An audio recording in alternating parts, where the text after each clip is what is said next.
Alrighty, sorry about the delay. Welcome back to another thrilling installment of Mecha Mondays. I am your intrepid narrator, Fraggeth, and today we are reading the final installment of Armor by the inestimable John Steakley. Um, so, massive spoilers for last time. I'm going to give you about 5 seconds to dip. If you don't want to be spoiled and listen to the previous installment. Um, another 5 seconds. Mississippi 1, Mississippi 2, Mississippi 3, Mississippi 4, Mississippi 5. We learned Felix's tragic backstory. It's tragic. It's not great. We'd already had a couple hints as to what was going on, but nothing really solid until we had it. I don't know. Well, he has it literally torn out of him. He is destroyed. He is unmanned. He is dismantled, eviscerated by this. He already knew it, but he had basically been doing a bang-up compartmentalization job and running away from it. That's what he's been doing in Fleet as a ground pounder in armor. So he was the duly elected leader of Golden, a prosperous planet owned by one of the wealthy founding families that left Earth at some point in the whatever past, however distant past.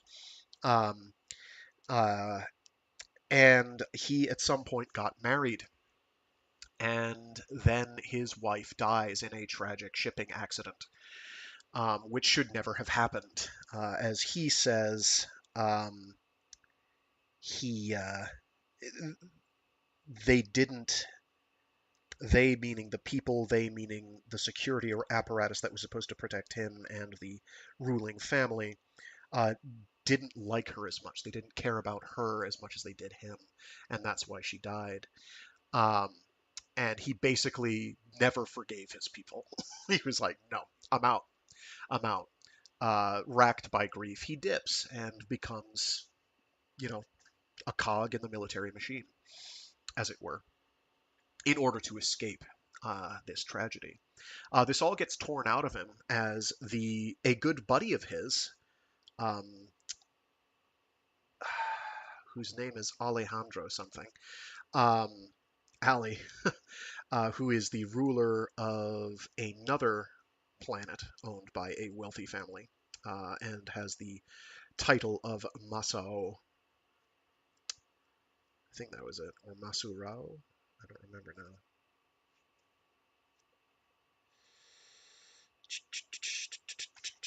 Let's find out. We're flipping through pages. The Masao, yes. Um, so it's pretty bad. And he implodes. His darling angel dies, and and because it's Felix, they are of course on the surface of Banshee while they're having this on a trumped up scouting mission, um, slash for show mission, and of course it goes horribly, horribly wrong, and the Maso dies. Um, but oh yeah, and there's all the stuff that happened before, where that bunker, the Wonder Bunker, the Wunder Bunker, uh, also is destroyed. This is all happening afterwards. I'm telling this out of order because I said so, and I can't remember it in order. I'm giving you the important bits first. That all went to hell. Kent survives the shining golden face of what humanity could be, and Forrest's the late Forrest's former lover. Incidentally, he is pretty wrecked about the whole thing, and he incidentally also has about the same reaction to Felix as Jack Crow and Holly and the gang have, um, which is they kind of hate the guy for being so damned good at what he does. They all kind of hate him because he just won't fucking die. And thus, they kind of get into a tiff more than once, but they kind of settle up. But at any rate, after the disastrous unveiling of what happened to him occurs, and he's like the only person to get out as well. Um, he's like the only person to get out of this mess. Uh, the high muckety muck, his best friend, dies. Everybody else dies. Um, or at least just about everybody else there dies. Um, but he gets back up to the ship, and Kent basically knocks him flat on his ass and dumps him. The Maso alley had a private little picket ship of some sort, lined up to put Felix on so that he could go about his business and keep running away from his responsibilities, basically. um, because they've already on Golden they've already elected another high protector or whatever they call the presidential position or high executive position. They've already elected a new guy. They don't like him as much, and he's like, well, tough. They could have protected my wife better. It's on them. Uh, they don't deserve me, so there. Uh, it's that's a fair summary. And then the last thing we see is him getting knocked out by Kent, um, and that's it. So I guess Felix died from that, right? And that brings us to the final installment, which is where we go back to Jack Crow and Co.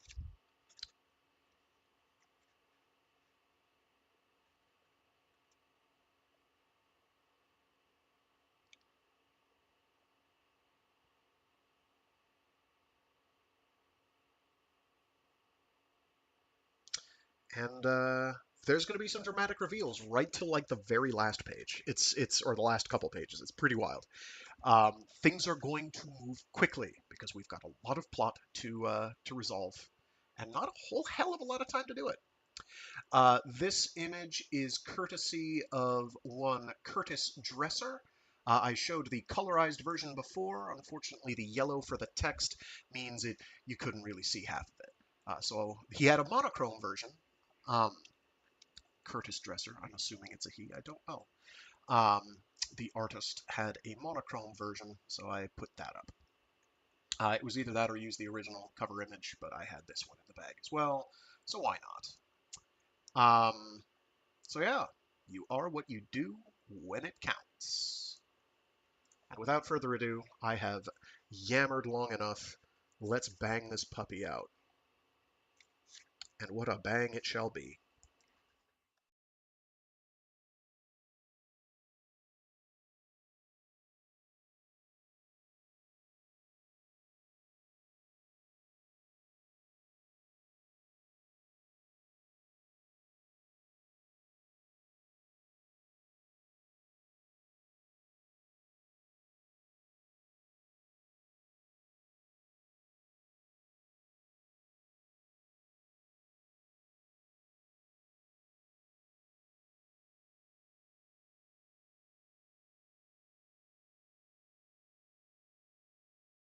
Part 5. Armor. Chapter 1. There was nothing more on the coil. Holly kept checking, running it through as Lia and I sat there on our couches, stunned and staring. But it was no good. It was over, and nothing could change it. Nothing could change the fact of it, or the aura of obscenity it created. Kent had killed Felix. Kent!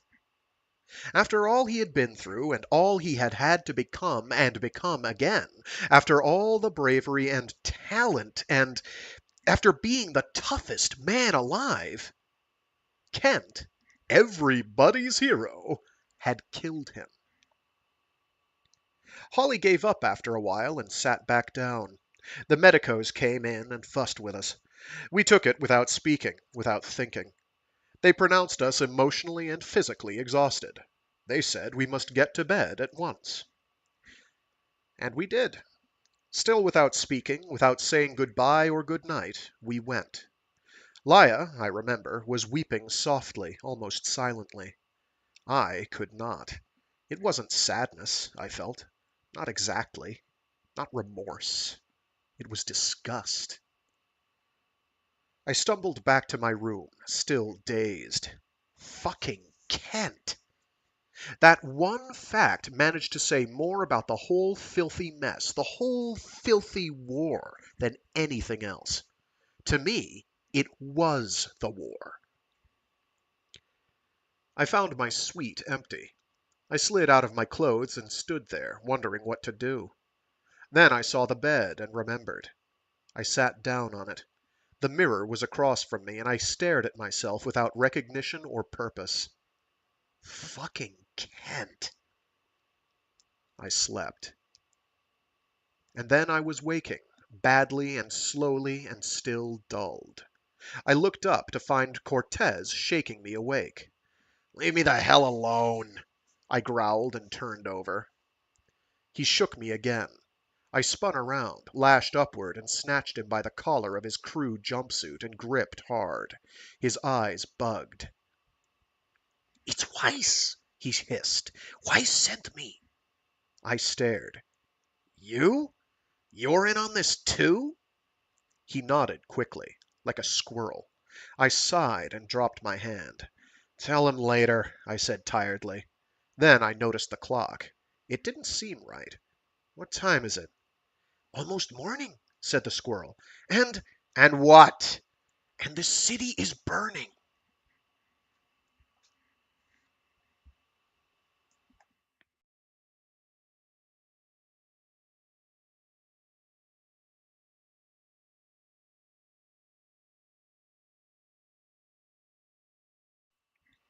Chapter 2.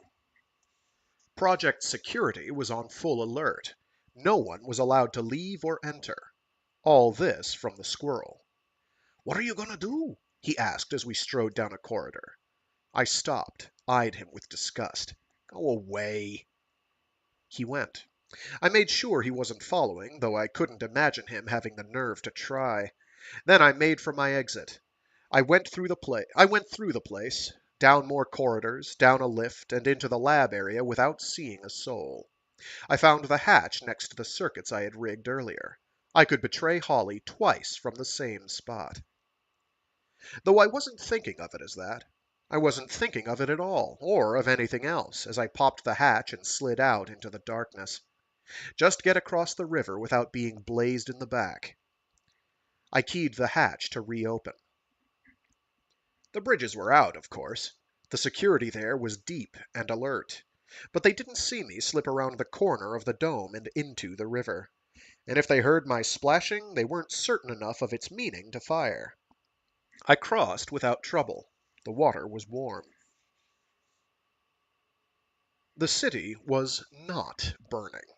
Too much plasteel and hull for a conventional fire, but the dark shadow of looming smoke meant that everything else was probably gone. I couldn't see much else. The approach I was forced to take led me through the undergrowth and tall trees that blocked the outline of the maze. It also blocked my view of the stars, any sort of trail, and tiny little bushes about ankle high that repeatedly jammed their nettles into my boots. I found a clearing by tripping and falling forward into it. God, but I hated the outdoors. I was just rising to my knees when he appeared. He was tall as me, heavily armed, and wearing full open-air battle armor. A commando. "Kill," he whispered in my direction, then reached for his pistol before I could mumble the lie. I kicked him in the face twice, in the forehead and the right cheek. He dropped like a rock. I stood over him, gasping and waiting unnecessarily for his response. If I hadn't seen that armor... I knelt beside him and looted. He had all the goodies. Grenades, a comvid, blaze charges. It was fleet stuff. It was Borglyn's stuff. Today was the day, it seemed. I took the pistol and a single charge. I clipped the comvid to the loop at my waist.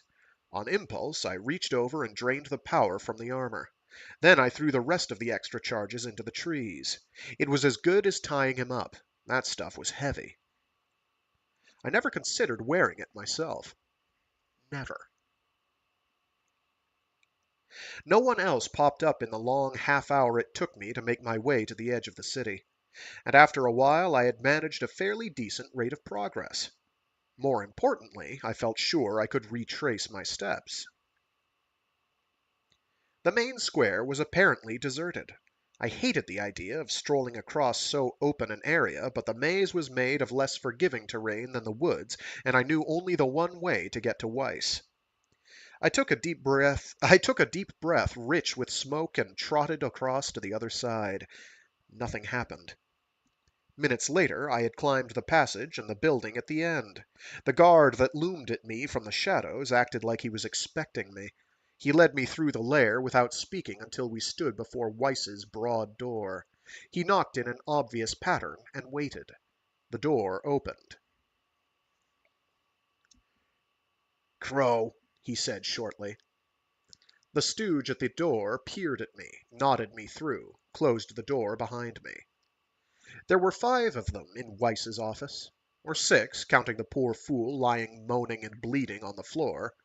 All but the fool turned toward me as I entered. Weiss nodded. "'Bout time," he growled. "Again," he said to one of the others standing over the fool. The man, huge and heavily muscled, was taking off a shirt soaked with sweat. "Okay," he said resignedly, dropping the shirt on the back of a chair. Then he leaned over and slammed his fist into the fool's kidneys. The fool warped like a beached fish and screamed. "What the hell are you doing?" I demanded, striding forward. The man without the shirt stood up quickly, warily on guard.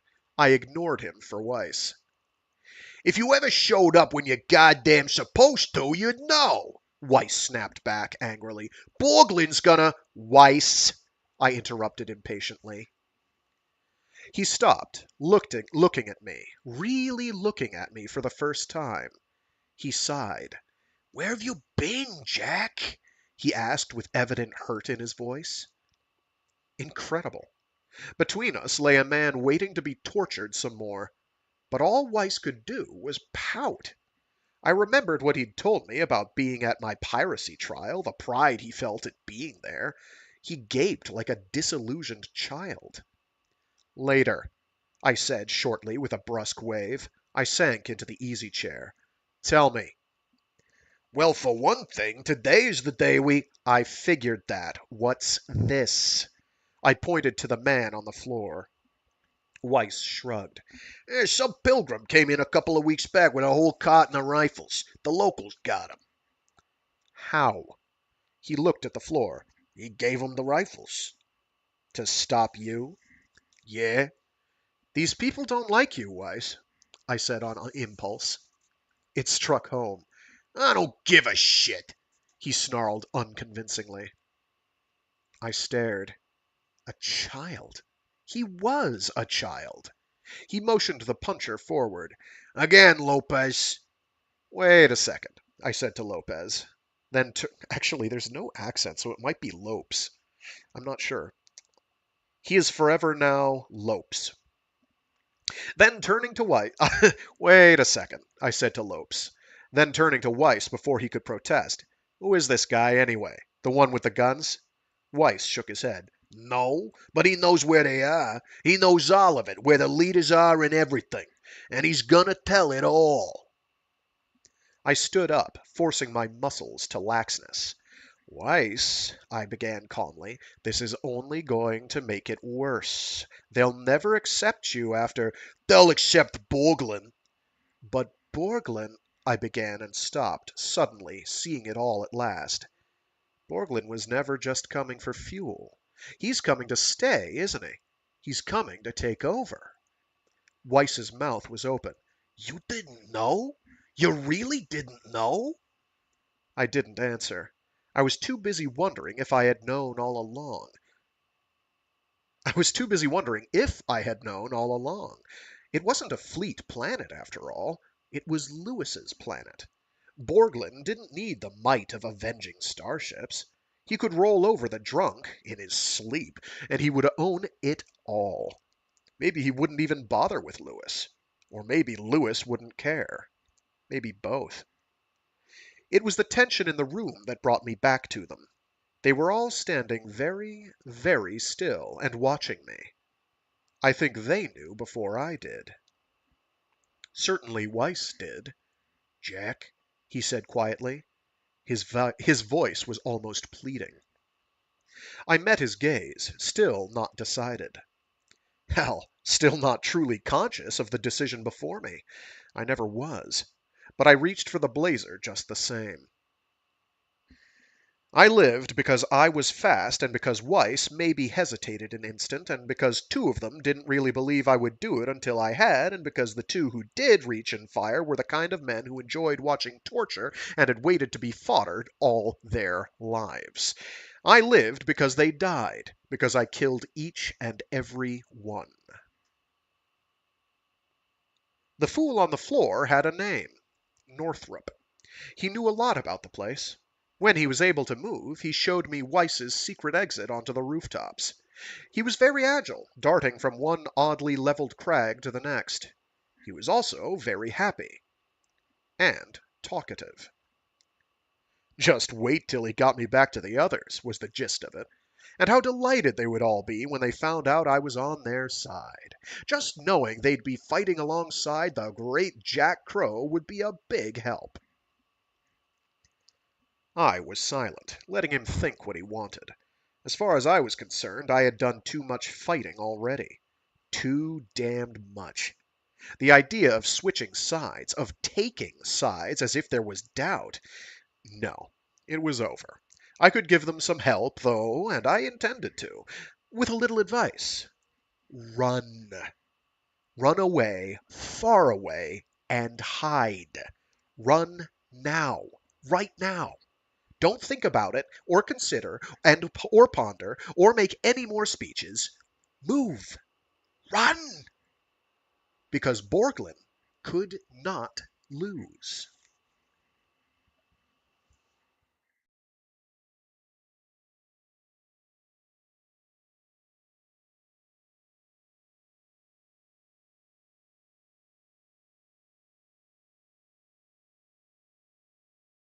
Chapter 3. Eyes was beautiful in the starlight. It emphasized the richness of her hair, the soft delicacy of her skin, the eyes themselves. She seemed determined to have all that and all else she possessed carved up. "We have guns!" she insisted for the thousandth time. I sighed, dropped my cigarette, and stepped on it. I glanced at the open hatch behind her, filled with dim light and the energetic sounds of the others, arguing over whether or not I should be trusted at this late date. There was repeated mention of the plan, uttered with tones of faith better suited to a suicide pact. Which was what it would be. I wondered what they would think if they knew I couldn't care less. I glanced back at Eyes. I did care about her, maybe. But dumb is dumb. "You have guns," I conceded at last, "but they have blazers. Also concussion grenades and mortars and open-air armor. Have you ever seen what can be done with that? They can peel this building apart." "Buildings don't shoot back." I blinked. From one bazaar to the next. From one child to another. Madness. "Neither do dead people," I barked angrily. She stared, looking away. Her foot tapped impatiently. This was all decided for her long ago. "Look, you gather up all your little guns and put them in a pile. Then you all line up behind them, out of reach, and wait for Borglyn to come. Then you smile at him. Then you give him the keys to the city." "Then what?" she asked sarcastically. "Then he won't kill you." She opened her mouth to speak, but was interrupted by a particularly loud burst of arguing. She gestured toward the noise with a toss of her head. "They don't trust you," she said. "Fine." She frowned. "I know what you're trying to do." "I beg your pardon?" "Oh, come on, Jack," she said with a conspiratorial smile. She squatted down in front of me. She put a feathery hand on my knee. "I know you're not as cold and hard as you make yourself out to be." I stared at her. This was not happening. "You haven't fooled me with this bit of yours. You never have." "I haven't," I echoed dully. "Not a bit. I know you, Jack. I know that you care." Of course I do. That's why I'm trying to get you to... No, no, you care, Jack. I know. Whoops. You care about justice, and you care about right and wrong, and you care about this thing turning out the way you know it should. She really believed it. I could see that. I thought I saw something else, too. She believed they would win, of course, because they were in the right, by God. But she believed in more than that. She believed we would all live to see it. Casualties, of course, strangers mostly, or the enemy, but basically all, and I meant all, would be well. She believed it would be easy. She was dead. I took her hand from my knee and kissed it softly. "Goodbye," I said, with as little emphasis as I could manage. Then I stood up and headed back the way I had come across the rooftops. She raised up slowly, watching me go. I could feel it building behind my back. "Damn you!" she blurted it out at last. "You're going to be that way to the very end, aren't you?" I nodded. "I've seen very ends before." The explosion of gunfire seemed to come from everywhere at once. The street below, the inside of the building, the surrounding rooftops. The answering blazers were silent, but just as obvious in the eerie blue glows their arcing beams made on the plasteel walls across the way. I had dropped to the deck with the first round. So, thank God, had eyes. The blaze aimed at her cut a neat hole in the top of the doorway instead of her nose. Two beams arced at me a second later, passing far too close overhead. I crawled over to a space underneath the protection of the meter-high roof adjoining. The meter-higher roof adjoining. More beams struck from new and different angles, pressing my nose into the damp rooftop. Damn, they seemed to be everywhere. The gunfire had cut argument short inside. I heard boots stomping and the clicking of rifle business. I turned to the open doorway. "Stay in!" I yelled to them. No such luck. The idiots weren't convinced until their first 3 crusaders had been sliced apart. Eyes screamed as a headless torso plopped to the roof beside her. I thought she was a little late. Somebody offed the interior light, also a little late. But still a good idea. I crawled rapidly through the darkness toward the entrance and cover. I found the way blocked. It was inconceivable, but the Crusaders were using the cover of darkness to get out and fight. I couldn't believe it. "You fools! You wanna die? We're pinned!" They didn't even bother to acknowledge me. They simply crawled past, took up the first hint of cover in their way, and opened fire in every direction. Worse still was their reaction to the murderous crossfire that responded. "There they are!" shouted a half-dozen voices at the appearance of the various beams. Then half a dozen or more rose to charge each position, firing from the hip. Some of them actually yelled battle cries as they charged. Some of them actually lived, too. But not many. It didn't matter. The doorway was positively choked with more storming out to take their places.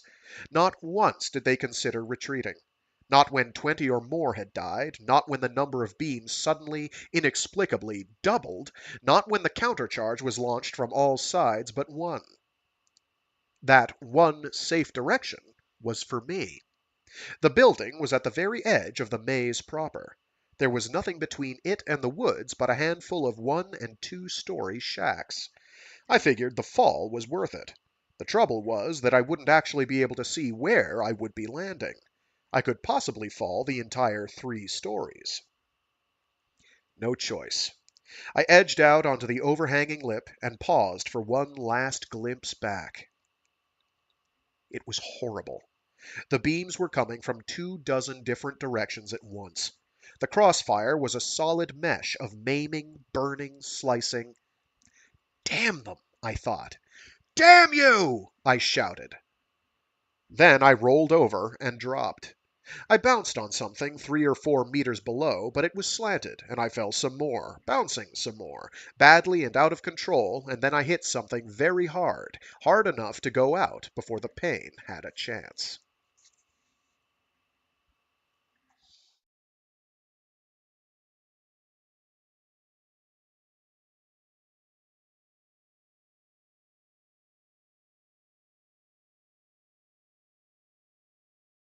Chapter 4. I had many dreams, none remembered except the last, the nightmare. Borglyn was the source of it. His deep, powerful voice was the instrument of his fear. I dreamed he was using it to describe in detail what would happen when the blazer he held to my temple was keyed. His voice rang with implacable superiority and with reasoned understanding of my fear and helplessness. He was almost sorry, he seemed to be implying, that he was going to kill me anyway. It was horrible. Then the pain woke me up, and I found out most of it was true. It was still dark, though without stars. Perhaps 2 hours had passed. No more. I was lying, I was crumpled, against a rusted sheet metal smokestack at the bottom of an even more rusted slanted rooftop. Almost everything hurt, but my head was throbbing with a ferocity all its own. I groaned and felt around to my crown for the lump I knew must be there, found it, groaned again. I tried pulling myself to my knees. Borglin spoke again, from millimeters away. I started, thrusting blindly away from the sound and trying to turn and face it at the same time. I fell again, hard. My chin snapped against the sheet metal with a rumbling thud. I groaned once more, wincing with the pain. I opened my eyes reluctantly, more to stabilize a wave of dizziness than to see. But I saw. Borglin was there, on the vidcom screen. I blinked again. It was the smallest I had ever seen him. It didn't help. Another voice emitted from the grill. Staring at Borglin, and still groggy, I paid no attention to what it was saying. Then I recognized the voice as Holly's. I sat up painfully and grabbed the unit, soaking up every word. I didn't understand all the references. Much had apparently occurred in the time I was out, however. That was clear enough. For one thing, Borglin's force was already on the planet, camped across the river from the dome. For another, they were unopposed. I glanced behind me at the kaleidoscopic jury-rigging of the walls of the maze rising above my perch.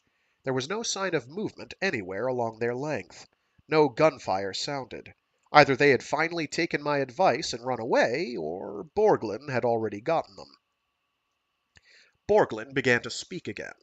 All the reasonableness from the dream was there. His tone was respectful, unhurried, and still, implacably superior. Oh, sorry, there's an extra comma there.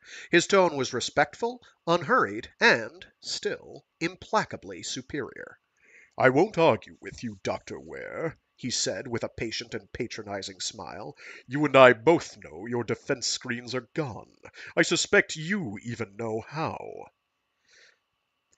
"I've a pretty good idea," from off-screen, his voice a subtle mixture of bitterness and sorrow. I felt like he had punched me in the stomach. I grabbed up the unit and fiddled with the dials. It was suddenly very important that I see his face. "Yes," agreed Borglin with a neutral nod of his huge head. "At any rate, you're helpless, and, as far as I can tell, alone." I gave up the fiddling. Alone? No wonder he sent no image. But in a fort? Holly was pointing out. Borglin sighed. "True, Dr. Ware. Project domes are forts, but without screens, medieval ones. You have no chance." "We'll see," said Holly. Borglin sighed again. So did I. What the hell was going on? What could Holly be thinking of? "Very well, Doctor," said Borglin with a trace of impatience. "We will see. Or you will. Observe." The image on the screen shifted. We were looking down over Borglin's shoulder. Before him were arranged the numerous keys and screens of the Coyote's command console. Borglin was still inside his ship, still in orbit overhead. He turned toward the monitor and smiled a cold smile. "I trust you can pick up my screens on your own," he said, sweeping a hand along the console. "Let me identify them."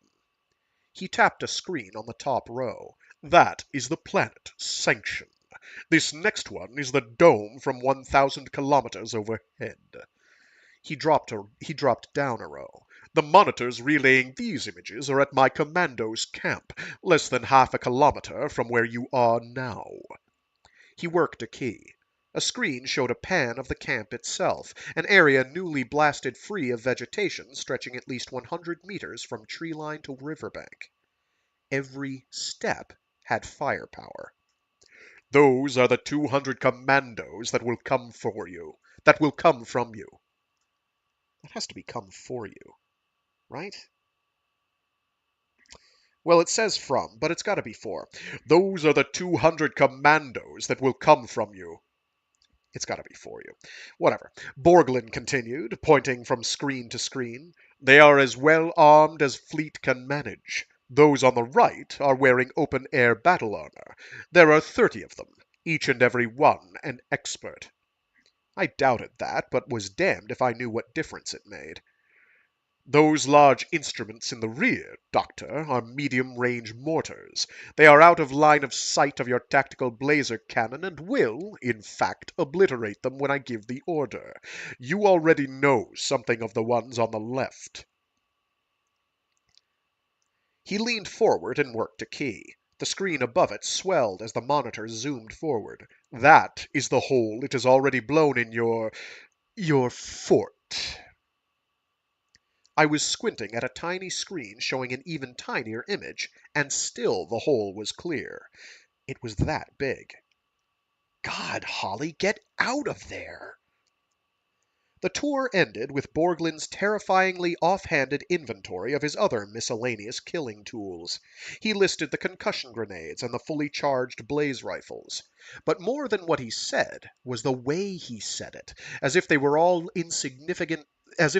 just insignificant toys, when he knew damn well they were a hell of a lot more. And he knew Holly knew. It was chilling. "Still with me, Dr. Ware?" inquired Borglyn pleasantly. "Yes," Holly replied shortly. Was that fear? Certainly respect. But it sounded too much to me like fatalism. Borglyn's smile dropped instantly. His manner became threatening. "And have you indeed seen?" he demanded, biting out each word. Holly was too smart to answer that one, or too scared. Borglyn went on. "Well, I hope you do." He shrugged slightly. He appeared to be making an effort at maintaining his reasoned calm. But as he began to speak once more, it gradually slipped away to something ominous, something ugly. "I have been frank with you. Let me be more so. I want that Kangren cell. You know that. I want it intact and working. You know that, too. But consider this. We are desperate people, Doctor. We have no fuel left for faster than light. Your refusal to cooperate means we must stay and fight you for whatever is left. And we will. One way or another, sir, I will have you out of that dome. Even if I have to land this ship myself and blast the can, the dome, the hillside behind it, and you, Doctor, to glass!" Borglyn paused once more. He was breathing heavily with barely contained fury. His deep blue eyes, always incongruously troubling, shone with a depth of damn near tangible menace. And once more it reminded me of something I always seemed to forget when he wasn't around. He scared me. Not panic, not quaking, but fear, yes. I genuinely feared the man more than any other I had known. I thought of Holly, in there alone and seeing it. Or maybe he didn't see it. Maybe he didn't know enough to realize how utterly lethal Borglyn was. Holly was still in there, after all. Borglyn was calm again when next he spoke. "You have half an hour, Dr. Ware. Use it to—" His lips curled a cold smile. "To assess. Then the real world will hit." "I'll watch for it," blurted Holly suddenly. But it wasn't even faintly convincing. I felt that pain in my stomach once more. Borglyn's voice went dead hard. "Then watch me kill you!"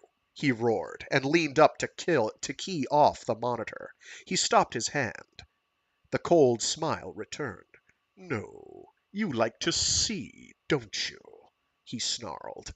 Then he keyed the sound off with a click and spun angrily away. Damn.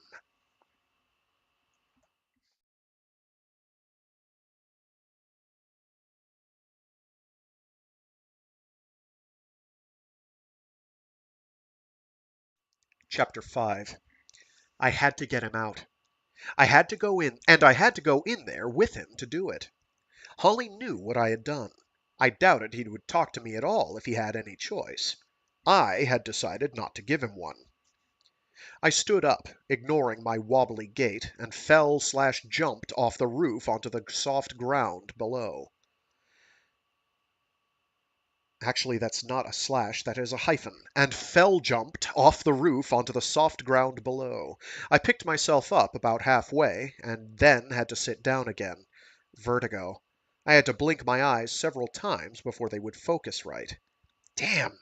I didn't have time for a concussion. I stood up slowly the second time and stayed up. I scanned the dark outlines of the trees before me. I could almost feel the commandos wandering through them. Too much weaponry and not enough targets. It would have to be the bridge route. Borglyn was sure to have them guarded, but anything was better than crowded woods. I started off at an easy trot down along the outer perimeter of the maze toward the river. The jumbled stacks of hovels looming over me were still silent and still. The city looked empty, or beaten, or both. Eerie. Where were the Crusaders? I had to slow down to a walk for a while to give my head a fighting chance. Fat lot of good to Holly if I conked again. Damn Holly. Damn Holly, I thought suddenly. What the hell was he doing? He had a plan, of course. A plan. There had to be one. Something suitable for a spindly, over-romantic would-be hero to pull out at the last second, no doubt. Something the evil villain would never suspect. Or, probably, in the case of Borglyn, notice. I had to get in there. I tried trotting again. It worked after a fashion. Faster, anyway. So, I had to get in there and make Holly see me, make him tell me the grand scheme, make him see it wouldn't work, plus make him leave with me, all in half an hour. I tripped on something and slid down on my butt. It hurt like hell. I reached back around and pulled out the culprit. I had landed on the comvid. I was rearing back to throw it against the side of a shack when it spoke to me in Lia's voice. "Oh, please, darling," she was saying. "It can't do anybody any good if you get killed." She sounded awful. Her voice was hoarse, barely above a whisper. Despair and worry and fear, and exhaustion from them all, trembled within it. Then the screen flickered to life with her face, and I saw it was even worse than it sounded. I hit a key. "Lia, this is Jack." She perked up. "Jack? Jack, where are you?" "Outside the city." Her eyes got wide. "The city? But... Oh, Jack, you've got to help Holly. He's in the dome all alone and he won't come out and they're going to blow it up in just a few minutes and he won't answer me." "I'm going there now. Is he really in there alone?" "Yes," she sobbed. "He's locked himself in and, Jack, the defense screens are down. He'll be killed." I waited for her sobs to pass. What happened? How did all this happen? She gathered herself together with effort, brushing back the tears and her hair and sitting up straight. Then she told me. Most of it I knew, who Borglyn was and the like, and what he wanted. Other parts I had assumed. The ultimatum, the landing of the troops, the guarantees of safety for cooperative types. No one had believed Borglyn when he had first claimed to have arranged to sabotage the screens. The boards showed green. Then had come the blast to match the hole Borglyn had already shown me. Shortly afterward, Holly had ordered everyone out. It wasn't until all were gathered in the valley at the crew quarters that Laia had noticed he was missing. I called him at the dome, and he said he wasn't coming and that he wouldn't let anyone else in, and he hasn't spoken to me since. Jack, you've got to do something. I will. But why, Laia? Why did he stay? Did he tell you? She frowned and shook her head. Just that he couldn't give in to that man, to Borglyn, not after what happened to the city folk. I sighed. What happened? Oh, I didn't tell you that. I was so worried about... Well, they had guns, Jack. I don't know where they got them. And they attacked Borglyn's people. And got killed? No. Well, yes, some of them. I guess a lot of them. God, Jack, those monsters have everything. I know. What about the city? Oh, well, they all ran back there to hide. But Borglyn called them and told them to bring him all their guns. Did they? Some did, I think, but most of them didn't. Then Borglyn said he was going to teach them a lesson, and he started bombing them or whatever he did to us. Mortars. Yes, mortars. He shot them all over the city, said he was teaching them a lesson. I frowned, looked up at the looming slums. Still ugly, but standing. Anyway, she went on, then they all came out with the guns and they took them, Borglyn's people did. But when they got back to the city, he started the mortars again. After they'd given in? She nodded. He said the lesson wasn't over. I looked again at the stacks. It didn't make sense.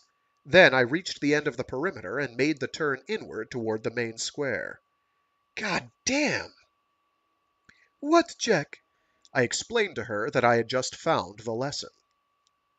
There was no main square. The land was there, even some of the puddle.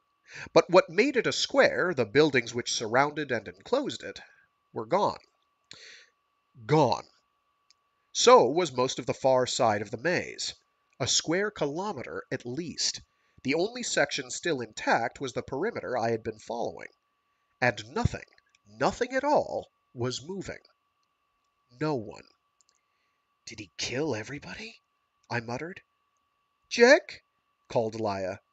I ignored her, still staring. Then I laughed. Jack? She called again. Are you laughing? No, I lied, though I soon stopped. It wasn't funny, but I had slept through it. It was too terrifying to be anything but funny. Damn, I thought next, I must have been in a coma. I felt the back of my head again. The lump felt bigger to my trembling fingers. Of course! I cried, seeing what must have happened. Holly decided to defend the dome after this. She nodded glumly. That's right. Jack, can you... Is there anything you can do? I have a way to get in, I assured her. If Holly hadn't closed it, I amended to myself. I started my trotting again. The small bridge across the creek sewer was just ahead and intact. You've got to get in and stop him. You've got to make him listen. I'll try, I puffed, tromping loudly across the small span and on to the river. You've got to. He won't listen to me or anyone else from the project. Lewis was the only one he talked to, and that was hours ago. I snorted. Lewis. Great. Oh, no. Lewis is very concerned. I had to stop. I leaned over and braced my hands on my legs. I'm sure, I managed to reply. He is, Jack. You don't know. He's very worried. He said he'd rather give the planet away than have Holly killed. Then why doesn't he? He tried. Borglyn wants the dome. But Lewis did say he could have it. He didn't care. I smiled. Now that I could buy. I looked at the sky. Dawn was coming fast. How many minutes left? I forced myself to stumble ahead, clutching my stomach tightly with a forearm to keep it where it should be. I stopped when I heard the river. I lifted the comvid and whispered into it. I'm turning you off, Laia. What's the matter? She all but shrieked. I slammed the volume control. I'm at the river. Guards will hear you. I'll talk to you again when I get across. She probably said okay. I keyed off and dropped the unit to the ground. Then I crept slowly forward until I could just make out the outlines of the bridge. I didn't bother to locate the guards I knew must be there. Instead, I cut off a diagonal to the riverbank. The water was still warm. It seemed to clear my head. Less than a minute later, I was sliding the hatch open. It was very dark inside, much darker than the false dawn outside. I felt my way along slowly, my arms stretched out in front like a sleepwalker, until I found a wall to follow. I had gone maybe 10 meters when lights, blaring and blinding, flashed into life overhead. I groaned, covered my eyes with my hands. "What do you want?" said a stern voice from close by, Holly's. I moved my hands and squinted enough to see the blazer pointing my way. "Holly," I said as calmly as I could. "What do you want, Jack?" he repeated. "I want to know what you're doing in here." "Why?" "Why not?" He stared a while, determined to be firm and hard and angry. But he hated it and had to fight himself to do it. He took a deep breath. "Get out!" he said harshly, waving the barrel back toward the hatch. "No." His eyes widened. "I'll shoot you!" "Okay." A beat. Another. The gun slumped with his arms. Tears pooled in his eyes. "Jack, how could you?" My own eyes began to sting. "I don't know," I said at last. And I didn't. He looked at the floor. His chest shook. I thought I would die. Something. Not sorry. Not enough. Something. "Holly, one thing." He looked up at me as though he expected more bad news. I swallowed. "Holly, it was before. I couldn't have afterwards." He understood at once. "Before?" he echoed uncertainly. I nodded. He made a half smile. He waved me down the corridor. I followed behind him, wondering if from now on the rest of our lives would be divided the same way. Before and after Felix.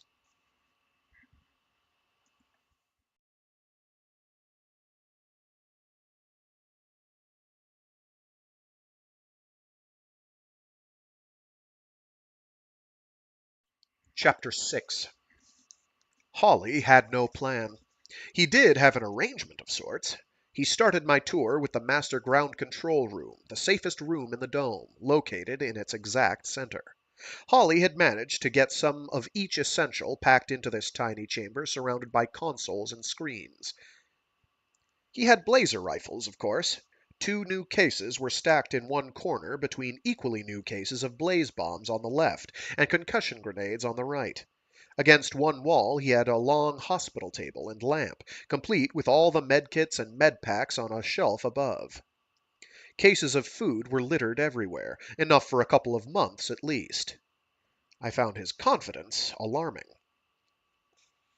Other nooks had other things, books, changes of clothing, every coil from both his and Lia's files. "You've got everything in here but the suit," I commented. He blushed. "The wheelchair wouldn't fit through the doorway." I grinned. "You mean you actually tried it?" "Sort of. Caught myself trying to jam it through without remembering going to get it.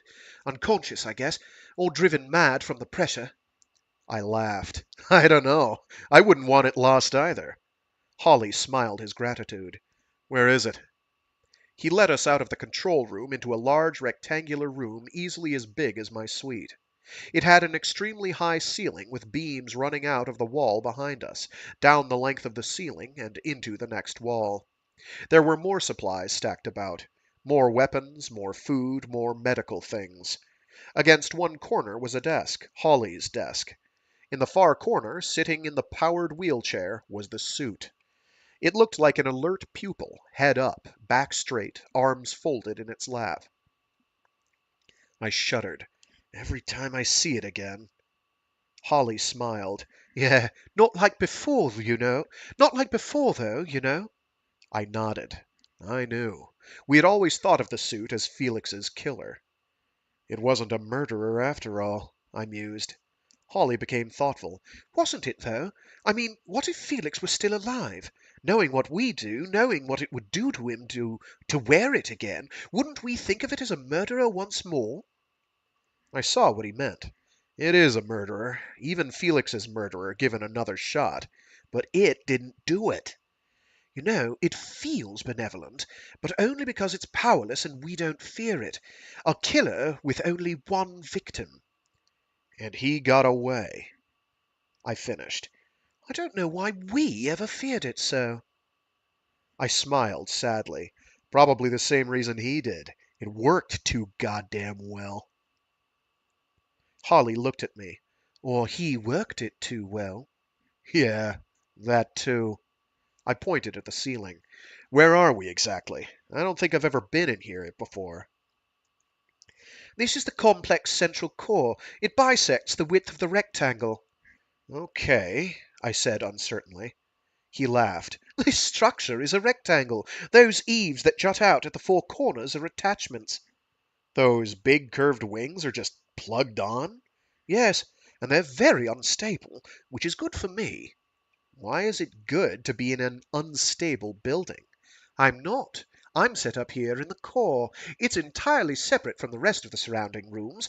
It's built that way well, for situations like this one, or in case of earthquakes. The core shields the Kangren cell. All right, but why is it good to have everything else shaky? Because they can't attack me from the long ends without creating a barrier of rubble 6 stories heavy. They have to come right down this line. He pointed along the overhead beams.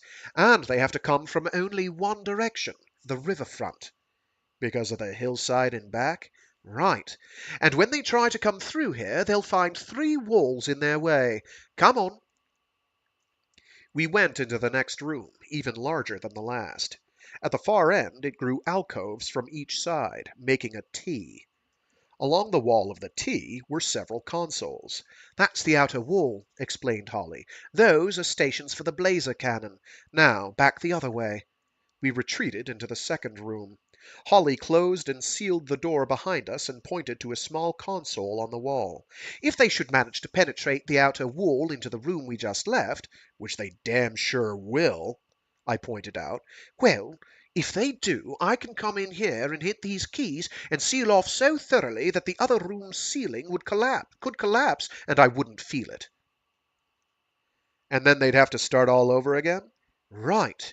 Minus the cannon. True, but their field of attack would be severely limited. They would be crowding into my killing area. You planning to open the door and shoot? He blushed. There are other things. That room, both of these rooms, and the control room alcove are mined like crazy. They're in big trouble, all right. He frowned. I know they'll probably get through anyway. Surely get through anyway, I corrected. He frowned again. What else can I do? Are you kidding? Almost anything. Run away for a start. I can't do that, he replied miserably. I examined his face. Holly, you're not scared enough. Ha! He cried, a wry, sad smile curling on his lips. He leaned against a wall and slid down it to the floor. I've never been so scared in my life. I didn't know you could get this scared. All right, let's get moving. I can't. Why the hell not? Because this is the only chance of stopping him. I blinked, stared, sat down abruptly in front of him. Is that why you're here? Why else? I shrugged. I don't know. Principle of some sort? Desire for hero role or martyrs? No, this is just the best way. This is no way. Holly leaned his head back and stared into space. He must have killed 1,000 people in the city this morning. They're dead. Gone. But others live here, and more are coming. And? He'll have to be brutal, won't he, after what he did? After the mortars, yes. He'll have to maintain fear over the hate. So it will get worse and worse and on and on. I've got to stop him. Holly, do you really think you can? If I can't stop him, at least I can drain his arsenal. I can make him use up irreplaceable munitions. There will be a chance that somebody will be able to overthrow him. He brought his head back to level and met my gaze. You know, Jack, you're the only one who came. You locked everybody out, didn't you? I had to be secure. I asked for volunteers first. I hadn't heard that part. He blinked. You mean that's not why you're here? Not at all. Borglyn's won. I came to get you. Oh, well, I won't go. You can't, I know. But there just isn't anyone else. He stared at the floor between his boots. I wish there was. Anything, just... 3 tears plopped loudly onto the polished floor. He sniffed, wiped his nose with the back of his hand. I'm sorry. I'm just so scared. Me too. He looked at me with such innocence and said, Well, Jack, you ought to get started. It's going to start any minute. I lit a cigarette instead of answering. I puffed and thought. Now what? He had a damn good point about the time, and he had a damn good point about what Borglyn would become. Damn it, I hadn't expected this. He didn't want to be a martyr. He had no interest in being a hero. He would have given up his role in a second if there had been anyone else. But there wasn't. Only him. He was the only one who could make a difference. Not that he would. He wouldn't. He would die. But he was the only one who could, who might. He had to. I guess I'll stay, I said without thinking. He looked surprised. I bet I did too. Why?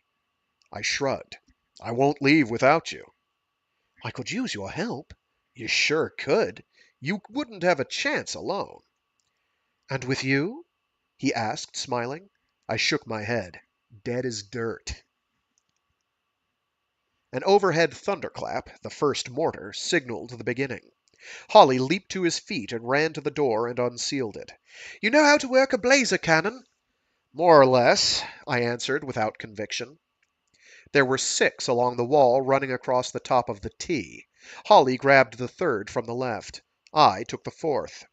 I peered suspiciously at the console. A monitor, on the barrel most likely. I keyed the screen. It glowed brightly, receded, then coalesced on the river below. I grabbed the triggers and fired a burst at the water. It worked. It worked on water. It worked on trees and on sky. But not on mortars. Borglyn had told the truth. There wasn't a target in sight. Damn. Meanwhile, mortar shells were ripping the hell out of everything. Great holes appeared out of the smoke along the riverbank. The holes began working their way up the slope to us. Closer and closer, seemingly more and more powerful. Distant concussions echoed from direct hits on the complex. Then they hit our wall, about 5 meters to Holly's right. The floor warped violently with the shock wave, tossing Holly up and back into the center of the floor. He bounced like a dead man. I rushed to him to see if he was as bad as he should be. He just rubbed his head and smiled. He was getting up to He was getting up to reman his cannon station when it just blew off the wall, console and all. We ducked no more than half a second after it had hurled high over our heads.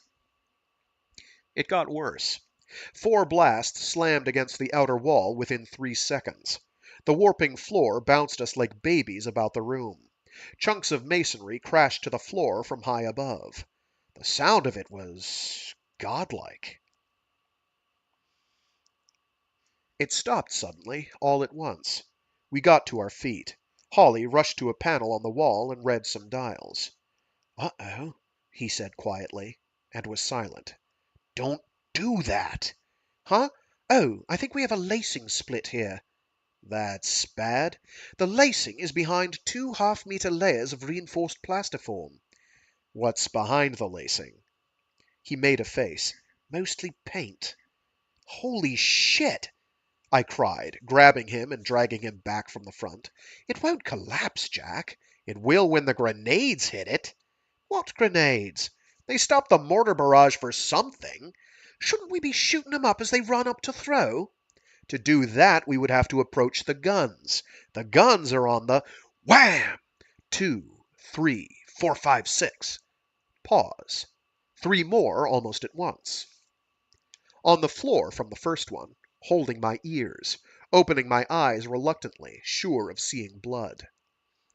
Smoke and dust were filling the room, thick and black and brown and gray, but I saw through it for just an instant, just long enough to recognize the river through a 2-meter-high, meter-wide gash. They had pierced the first wall. On impulse, I grabbed a concussion grenade from one of the scattered cases. I threw it, without looking, out through the smoke. Screams followed its detonation. I grabbed up 3 more and threw them, too. Now was the time to go to the cannon. "Wait here," I said to Holly, who lay sprawled in choking dust. "No, no, I'm fine," he lied, and thumped awkwardly head first into a cannon station.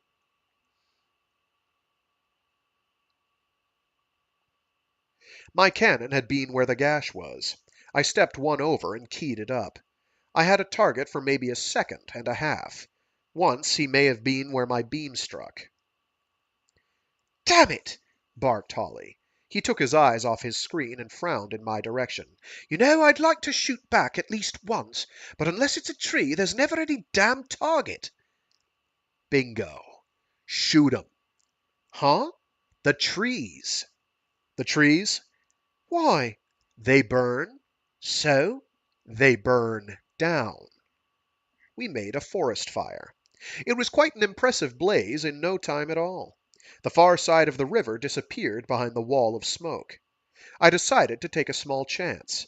I stepped through the gash and looked around. Chunks of plastiform were scattered all over the slope to the water. Much of it was from our wall, but the vast majority of the debris had been blasted from the walls on either side of the core. But no breaches, as Holly had promised. Instead of standing still for the punctures and making an entrance, the other walls simply collapsed atop one another. One spot, repeatedly targeted, had a massive cone of masonry that seemed to have been torn. Oh, geez, there's a line and a page break.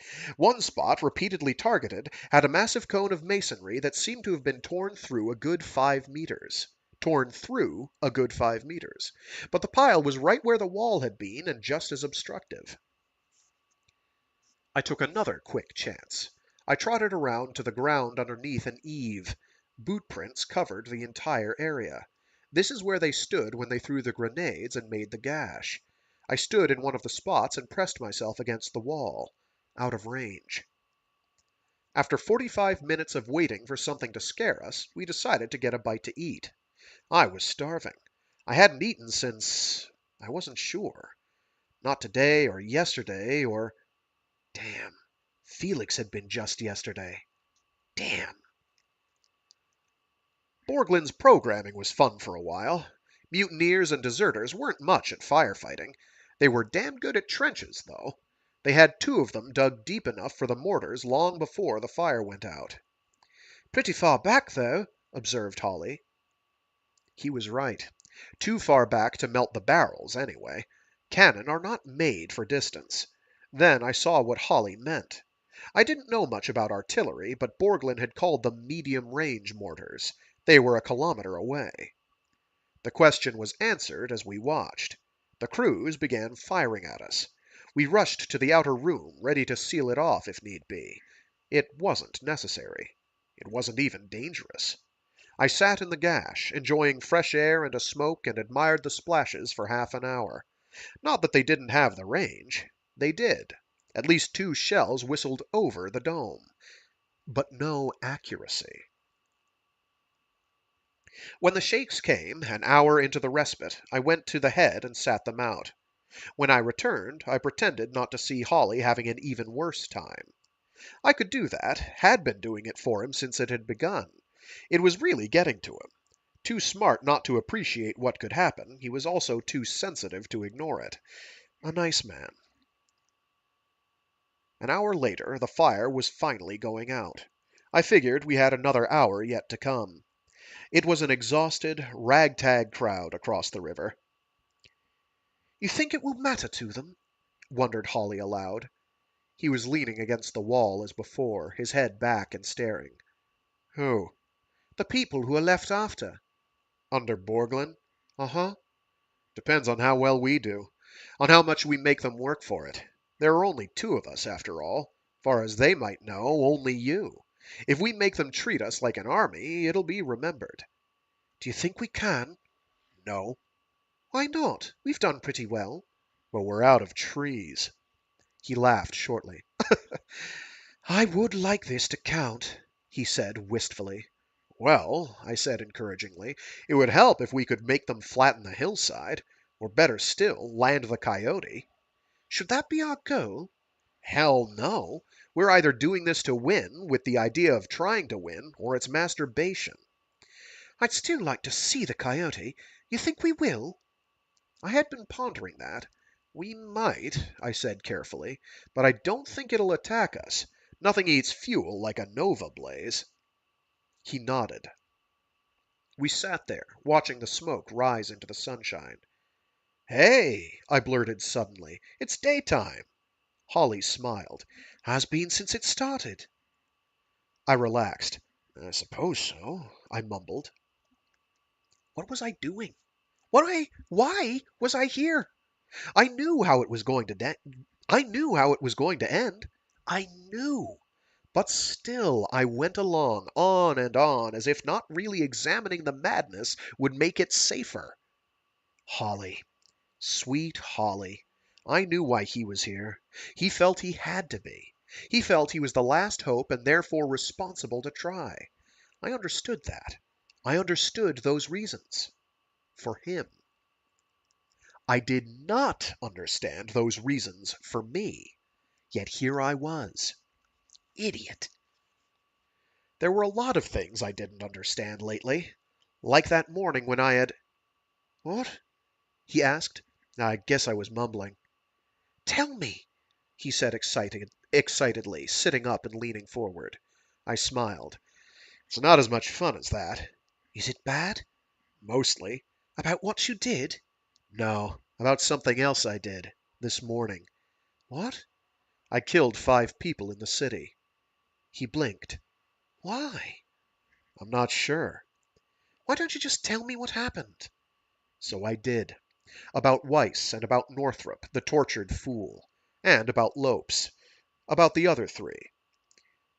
The thing of it was, I knew I was going to do it before I felt like doing it.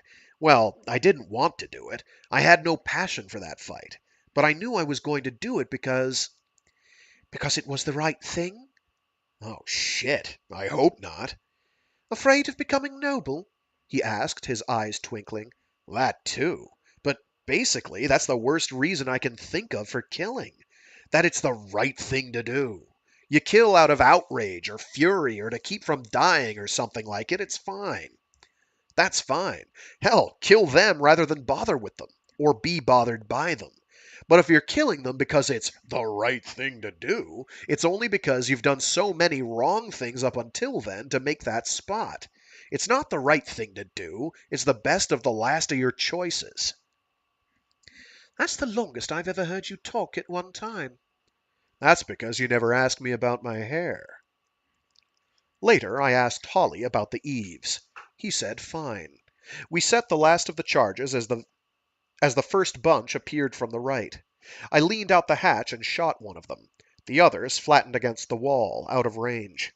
Holly was all for blowing it right then, but I wanted to wait for the left-handers to show up too. But when the first blaze bomb... Sorry, there's no but there. When the first blaze bomb rattled at us from the right, I acceded. Holly keyed the charge from the control room so we could see it better. It got every one of them. But it kept falling and rolling, great chunks cascading over and over. When it had finished, we had a ridge of debris from the dome to the river. It was 5 meters high at its highest point. We've cut them off, announced Holly with a cheer. Nah, they'll blow it open. But it got their attention. We blew the second on the grounds that no one could be that stupid. It made another ridge, all the way to the river. Hot damn! So ended the second attack. Things started happening pretty fast after that. The trouble was, the whole thing had been damn near a blur all along. From the beginning, when the squirrel woke me up to Weiss, to no more Weiss, and then no more Crusaders, and then no me for a couple of hours. To crazy Borglyn, to crazy Holly. Now, crazy me. They came in the third wave moments later. They came to the ridges we had made by blowing the eaves down the hill. They didn't blast them, though. They just stood behind them, out of sight and out of range, and threw things at us. They didn't bother with catapults or launchers. They hauled out the people wearing that open-air armor. Their artificial muscles were plenty. They threw concussion grenades and blaze bombs, which I had expected. And smoke, which I had not. Idiots. They had us anyway. We had no place to go. Only one place from which to fight back. The smoke wouldn't hide us from them, but they could use it. And they did. "Get ready to blow this first one," I yelled to Holly as the first half-dozen blasts rocketed masonry along the front wall. It probably should be rocked, not rocketed, but whatever. "Can't we wait?" Holly yelled back gamely, running to another cannon console. "No!" I screamed back. "No! We can't stay in this forward room. We've got to go back to—" "Look! They're coming up at us!" he said, ignoring my cussing and firing away with the cannon. But the smoke bombs hit then, cutting off most of our effectiveness. And then the first of the grenades hit, rocking us back and rocking the wall itself. Through the dust and smoke coming in, I saw it waffling back and forth on either side of the gash. It was crumbling and warping and shaking. And then coming at us as something hit it just right, and a 5-meter wide section just folded back, just lifted up and folded back from the gash toward us. Sorry. We were already down, blasted down and bouncing, me screaming for Holly to get back, goddammit, before... Too late. That section of wall, folding and crumpling and collapsing, disintegrated from the force of another blast, and then those pieces blew apart from the force of another, and then one of those smaller pieces, a tiny one no larger than me, shot forward across the floor and over him. "Holly!" I leaped forward to help him, to get him back and get him away from the commandos I knew damn well would be coming up the hill from those ridges through the smoke. More grenades and blaze bombs, and then blazers, and then hand to hand with that... Damn! With the ones wearing armor! "Holly!" I screamed again, and tried to get through the smoke and the blasts that wouldn't stop coming, wouldn't stop shaking me and throwing me about. The chunks of wall were rolling through now, from the gash and the inside of the wall and from the ceiling, falling and smacking horribly close by. "Holly!" Then there he was beside me, the blood streaming, and he lifted his head and gave me sort of a half-smile, that he was all right, but he damn well wasn't, and I cussed at him, or maybe at me, and then they hit us face to face. I shot one, 2, 4, 5. The cases of grenades were there, and I grabbed and threw with such urgency and terror that I didn't bother to key them to blast, just threw them and heard them scream and saw them drop back out of sight. Then I had a second and used it to key the next batch of 3 or 4. I tossed the rifle to the side and grabbed for Holly. He moaned as I lifted him off the floor, but there wasn't anything I could do about that right then. The people outside hadn't thought we were still in there that close, and they were sure to drop back and throw much, much more. And then the blasts were there, right there, at the area almost directly in front of the gash. Soon they would be coming all the way through. I tightened my grip on Holly's shoulder, ignoring his cries, and hauled him back, stumbling, toward the next inner door.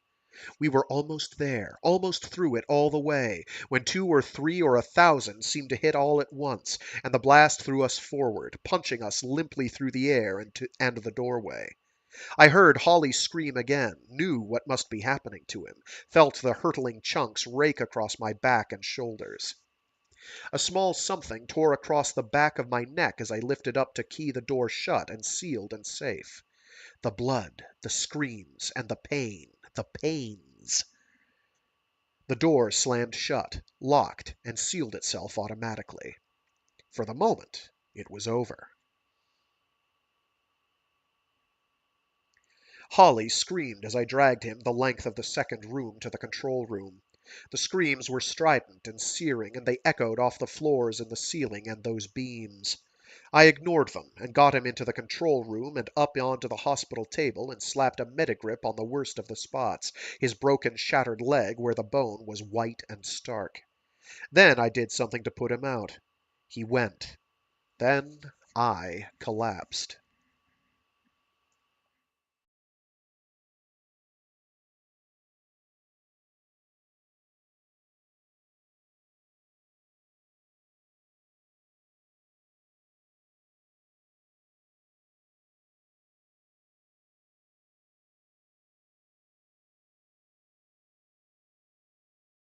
Chapter 7. I was thinking of the funeral. The funeral. The one with presidents and ministers and secretaries of this or that, representing these or those, all decked out and solemn in black and respect. It was the biggest funeral ever, somebody had said. Everyone who was anyone, everywhere that was anywhere, had somebody, a somebody, in attendance. Nobody wanted to miss the funeral. It was Kent's funeral. Like most people, I had watched it. It had been carried on the fleet beam, no less, and perhaps had the largest audience for any event in history. Such a man! Such a hero! Everybody's hero! I had felt pretty much the same way. I hadn't known any better. What a man! Funny the things you think about when you're tired and scared and only have a second or two to rest. Which was all I had. Half stimules and half painters, I had managed to get Holly and me pretty much fixed up. Metagrips and medipacks everywhere over the cuts and contusions and abrasions. There was a disquieting and possibly crucial amount of blood over us, but I figured we would live until they killed us. Laya called. I was too numb to think not to answer. She hated me, of course. And she blamed me. For Holly still being there, to begin with. Maybe for him ever being there. And I was a liar, too, for not calling her back like I had said I would. True, true. All of it true. All of it and more. I smoked and listened in silence, staring not at her, but at the view of Borglyn's console, which he had so generously and sadistically continued to provide. We were really screwed. They had the whole riverfront laid out, staked out. They were ready for us. They were waiting for us. They had us. Shit. Something in Laya's tone had changed, I realized distantly. I looked up to see the same tears and the same aching pain. But something else had been added. Resignation. Acceptance. Whatever we wanted to do. Huh? Should have realized you would never give in to them. And Holly, I guess I knew all along, from that first moment when we got here to the valley and he wasn't with us. He's just too good a man. She paused, whimpered, pulled herself together. She smiled weakly at me. And you too, Jack. You're both too good. I stared. Then I mumbled something back about, well, 'tweren't nothin'. But I was thinking what I had thought long ago. How long ago? A month. A month? When she had first accepted me, along with all the rest of the Jack Crow smoke. You're a fool, Laya. Still a fool to trust me. It made no difference that now, when it wasn't going to help, when it was far too late for that she could trust me. It made no difference that I would never leave him now. It made no difference that I was about to die with him and for him. She was still a fool. So were we all. I was about to key off when she said, no, there was someone else who wanted to talk to me. Karen. Dry-eyed and stone-faced and goodbye, Jack. But too dry-eyed. Too stone-faced. It was on her, too. And because of that, I guess, as much as anything else, it sank upon me at last. It was over, over, over. We were dead. I love Goodbye, Jack, she said, and I saw the tears coming at last. I nodded, feeling my eyes heating up, and leaned forward to key off. Her face became alarmed suddenly, and she asked one last thing. She asked me to tell her that I wasn't doing this for her in any way. I said I wasn't, straight-faced and not lying much. Then I keyed off. Borglyn began to laugh. I looked up, startled, then furious. He was back at the console. He had been listening in. "A peeping Tom now?" I asked him, snarled at him. He continued to laugh. It was a deep, powerful laugh, like the rest of him. It unnerved me.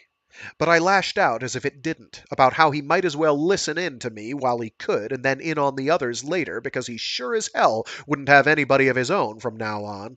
Not unless you count the daughter of somebody he was beating to death in another room. "She'll do it, Borglyn." I was really rolling now. "She'll do it to keep Papa alive, but she'll hate you. She'll want to throw up when those fat pig hands and that fat pig body—" He cut me off with his raging. I had hit something. "Don't give this to me, pig. Give it to her. But don't expect it to keep her from vomiting into those blue eyes. You're dead and gray and laid open, and she'll see it." He was very quiet. Is it worth it?" I asked him, and smiled ugly through dry, caked lips. "Is it worth what you've done to be what you're gonna have to be for the rest of your life?" He was still quiet. And something else. I remembered the look he had given me that last moment in the ship when he had laughed with such bitterness about Banshee. I had thought Banshee was destroyed, and he had laughed in that way that looked like it hurt. But not now. No help from that now, God damn it. And don't start on that damned war, Borglyn. A lot of people came through that war. He was excited again, and angry. "You don't know anything about it, Crow!" he roared. You damned adolescent! You don't know anything about what it was like, what it meant, how—" His voice trailed off. "I know one thing, Borglyn. I know it when I see it. And it's you." His eyes went wide, confused, vulnerable. "You're the damned war, Borglyn. You and your punks are now. You see any other ants around here?" He was quiet for a beat or two. Then he leaned forward to the monitor and spoke in a dead voice. Bright red dead. "You're gone, Crow. Gone. I don't care if you try to give up now or not.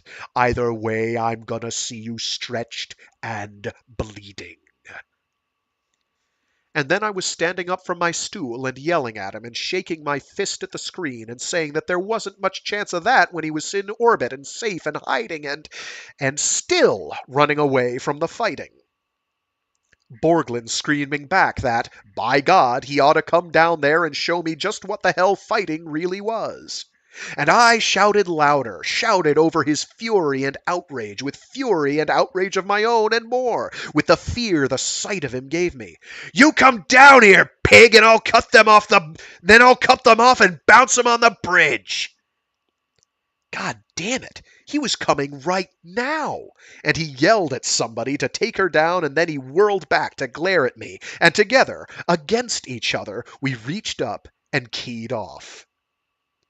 Men are so cute. I woke Holly. Borglin was sure to lighten a bit on the way down, and it was never going to be a case of dueling pistols anyway. I was going to have to get him on my own. But he would be there. He would be on the planet and in range of some kind of chance, some kind of scheme. I laughed. The plan had raised its throbbing head at last. Holly refused unless he could play too. He looked at me with those bloodshot, darting eyes and refused. He was pale and shaking and hurt. But still he wouldn't. "You're going to have some support fire, Jack. You haven't got a chance without it." "Damn it, Holly, I haven't a chance anyway. Stay out of it. Just show me how to blow what's left of the outer room and—" I got a bad thought. What about after that? Will I be able to get the door open once I've blown the bastards in front of it? He smiled weakly. The door will spring, he assured me. I'll do it for you. I stared at him. No need, just tell me how. No. Damn, so cute. It took a lot more painters to get him going again. That and stimules. On second thought, I took a bunch myself. Why hold back now? I loaded up on other things, too. On blaze pistols clipped on everywhere, and a rifle with extra charges, and a row or two of concussion grenades. Not enough to get me across the river to the coyote. There wasn't enough in the universe to do that alone. But maybe enough for my little plan. Maybe enough to get to get to one of the commandos wearing that open-air armor. Anybody could wear open air. It wasn't like Felix's specially built black suit. And once I had that on, and with perhaps a break or two. And then we were at the door, me loaded down with goodies, and Holly equally burdened with 2 blaze rifles and the medigrips piled around his leg and other places, making him walk bow-legged behind. I didn't want to waste any time on the off chance that Borglyn would tell them I was coming out. I didn't think he would think of it, but still, I knew the people outside would never expect it. I stood crouched before the blast and nodded to Holly by the panel. He keyed the blast. Did I just... I stood crouched before the door and nodded to Holly by the panel. He keyed the blast. It shook the floor and the door. It blew, according to Holly, the outer room, floors and ceiling and gash and commandos down the hill toward or in the river. It was very loud. Now spring the door, I urged him. I didn't want to wait an instant for them to recover. Holly nodded. He keyed the switch for open. That's all it took. I snarled at him as I raced forward. He laughed and stumbled along behind. The plan was for... That's with a capital P and a capital T. The plan was for me to rush out ahead to find cover. Then I would support Holly's exit against any resistance that might be left from the first blast. Holly could thereafter support my charge down the hill over the ridge. We never had a prayer. The blast had done its job well enough. There was no sign of the front chamber except for the large chunks of masonry scattered about. As I leaped forward to the first boulder-sized one, however, I knew it was over. They were waiting at the ridge, safe and secure and already firing, already filling the air with the arcing grenades. I spun around to yell at Holly to stop. "Stay where you are! Holly, I'm coming back in!" But then it was too late. The first blasts hit and we both went down. I saw him slammed against a jagged cornice and lay stunned. I tried crawling toward him, but then the air was full of blue beams and dust from the blasts. I felt a surge of heat along my thigh and jerked it out of the open. I couldn't get across the open space to him. I was cut off. But he was exposed. He was open to their fire and the blasts without any protection at all but a difficult angle up from the ridge. The ridges. Then the other side opened up about them. And then from 2 sides the air was filled with beams and grenades and dust and slamming, rocking noise. I tried crawling back to him, curled up around myself to ward off the dust and rock that rattled against the surrounding rubble. But it was no good. No way to get back without being struck by the flying shards. No way to stay. No way to do anything. So I crawled and stumbled forward, and things crashed into me, cutting and tearing and crushing, and I yelled to Holly that I was sorry, sorry, so sorry that I wasn't going to make it to help him. I was dying and sorry, and Holly, can you hear me? Suddenly moving quickly, sliding roughly across the broken stones. Holly? But Holly was there beside me, sliding along parallel, and... What the hell? I strained to lift my head to see who had us by our collars. But then he no longer did. We were inside the second room once more, and he had dropped us flopping on the floor and turned to reseal the door. It was Lewis. It was the drunk. He was sober. I remembered the hatch. He didn't bother to take us all the way back to the control room table. He left us lying where we were and used the medical supplies stacked against the wall. Lewis? Asked Holly suddenly. I turned, surprised and delighted to see he was still alive. Holly, you made it! He grinned, winced from the pain. Why not? You did, he asked. Then we both laughed. Lewis did not. He didn't speak at all, in fact. He tended to us in grim silence, darting back and forth from body to body with grips and packs and an air of urgency. We weren't much help. Too tired and too hurt, and, come to think of it, too amazed at being alive. When it was over and we were going to live for another short while, he sat us up against the wall and gave us some water. Then he hauled over a chair and sat down and lit a cigarette, and looked at us with that same grim expression of a parent furious with naughty children, and asked, Why? Holly tried to tell him. About Borglyn using mortars on the city folk again and again, and about how horrible that was, and what it meant. About how Borglyn would be so hated now that he would have to be even more brutal later on, and how, no, we didn't think we could beat him exactly, but slowing him down would surely mean something. He interrupted once. In a cold tone he nodded at me. All this for you, too? I nodded, feeling strangely embarrassed. Holly seemed embarrassed too. He went on, really wanting Lewis to understand. It has to be done, Lewis. Lewis sighed. It always does, Holly. That's no reason to do it. But all those people. What about them? Holly frowned, stuck. He turned to me, but I couldn't think either. He turned back to Lewis. Lewis, there just isn't anyone else. Can't you see that?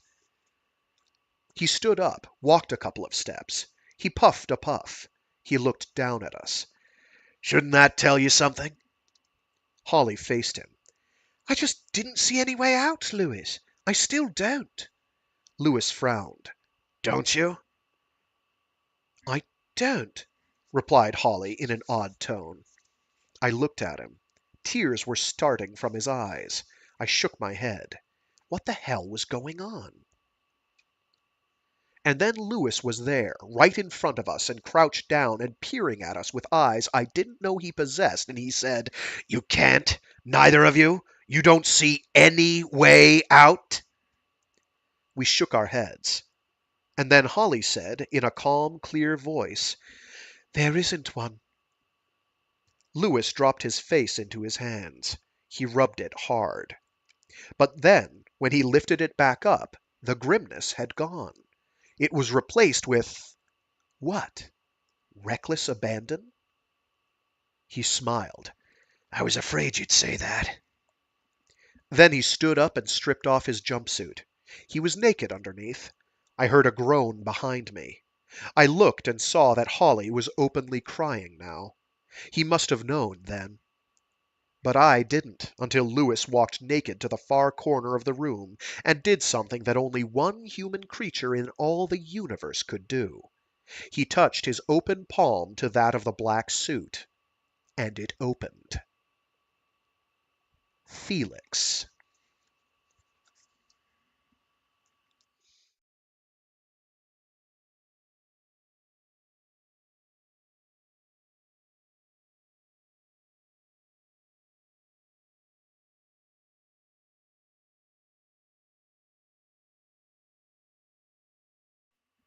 Chapter 8.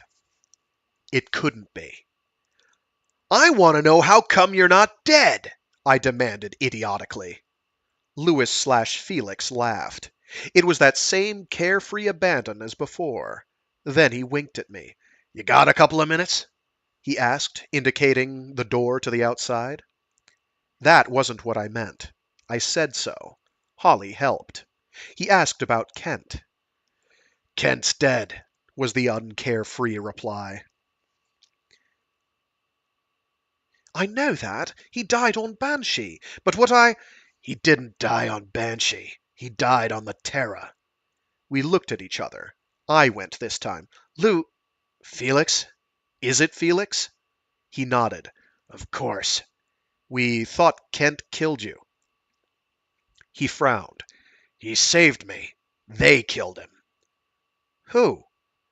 Fleet, he said in a dead voice, and knelt down to fiddle with the suit. It had sprung, spread-eagled open, off the wheelchair onto the floor. In a hurried voice, Holly told him what we meant, why we had thought what we thought. Then he got to the part about immersing. When he got to the part about immersing, Felix cringed. You really did that? You went through the whole thing with me? Holly said we had.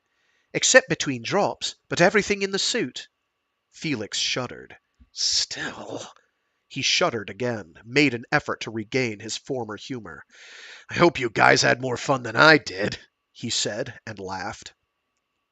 We didn't know what to say. We didn't want to say anything. But we had to know. Holly told him about being there when Kent had struck him and then everything going blank, the alpha readings dropping out of sight. Felix smiled. I can see your problem, but all that happened was that Kent popped my suit when he hit me. I guess he was afraid I would struggle or something, as if it would have made any difference. Damn, but that man was strong. We nodded, watching in silence as he continued to both talk and work the suit. Then he put me in a ship. He'd stolen it from someone From Allie? Holly prompted. Felix looked at him, surprised. Then he nodded slowly. That's right. You know everything. The whole story. I really wanted to disappear, but Holly didn't seem the least bit embarrassed. Everything in the suit, he said. Felix nodded back.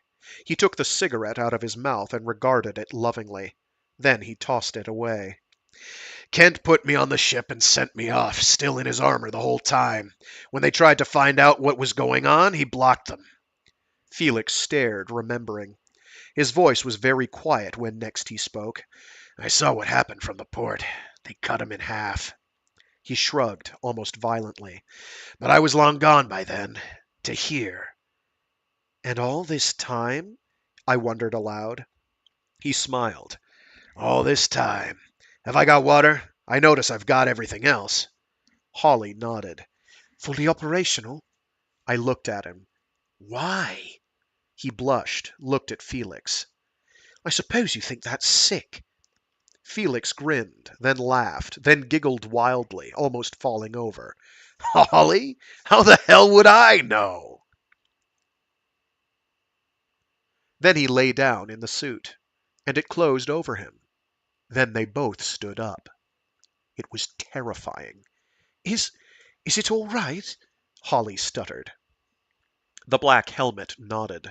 The amplified voice was harsh and deep. It echoed loudly.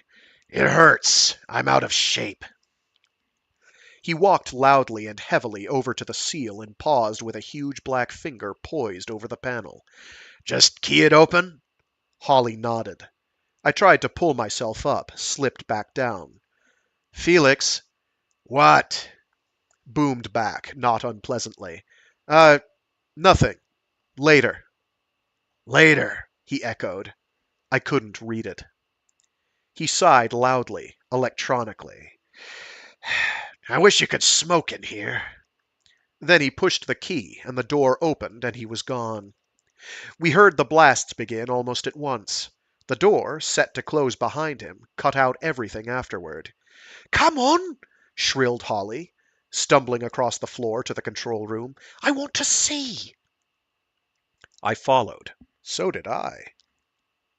It took us a long time to clamber inside and get the panel working. Our own monitors were long evaporated by battle, and Borglyn had cut us off before, so we missed a lot of it. But Holly managed to jump into Borglyn's signal anyway. We tried several angles, but none of them got what we wanted. Finally, we managed to get our old perspective from the monitor over Borglyn's shoulder. We could see what he could see. It was great. Felix was incredible. He was everywhere at once. Borglyn couldn't keep track of him cleanly from his monitors. There were just scattered images, bodies flying through the air, blaze bombs or grenades exploding with no one around, blazers cutting off abruptly, shattered and bent. Felix steaming right at the monitor as he reached the edge of the river and leaped across it, all 20-something meters of it. Then the main camp scurrying about, and the mortars going off, and somebody yelling in a high-pitched, strident tone of growing terror that there were no targets. Where the hell was he? And, "Oh my God! There! There! There!" Felix was great. Borglyn, on the other hand, was terrified. "Lift! Lift, goddammit!" he yelled to one and all, and the coyote began to rise. One of his henchmen, in the control room with him, said something about running scared, and the sumbitch not being able to hurt a starship anyway. Borglyn hit him, a loud backhanded smack across the face. "You said he'd never get across the river! Lift!" But the ship was already rising, a few meters up already, and I heard Holly hiss beside me, "No!"